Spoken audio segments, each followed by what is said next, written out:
ठाणे शहरातील पाणी टंचाई, अमृत योजनेतील निधी आणि पाणी पुरवठा व्यवस्थेतील पारदर्शकतेच्या मुद्द्यावर भाजप आमदारांनी महापालिका प्रशासनावर जोरदार टीका केली आहे.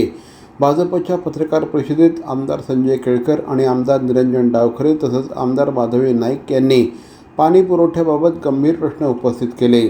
अमृत 2.0 योजनेअंतर्गत 1750 कोटी रुपयांचा निधी उपलब्ध असताना देखील नागरिकांना पुरेसा पाणी पुरवठा होत नसल्याचा आरोप करण्यात आला. अनेक नागरिक, गृहनिर्माण संस्था आजही टँकरवर अवलंबून असल्याकडे त्यांनी लक्ष वेधलं.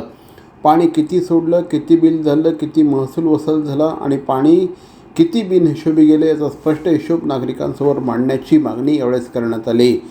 सर्व जलजोडण्यांचे 100% स्मार्ट मीटरिंग, टँकर व्यवस्थेवर नियंत्रण, अमृत योजनेतील निधीचा लेखापरीक्षण, त्याचप्रमाणे मोठ्या निविदांचं स्वतंत्र लेखापरीक्षण करण्याची मागणी यावेळेस करण्यात आली.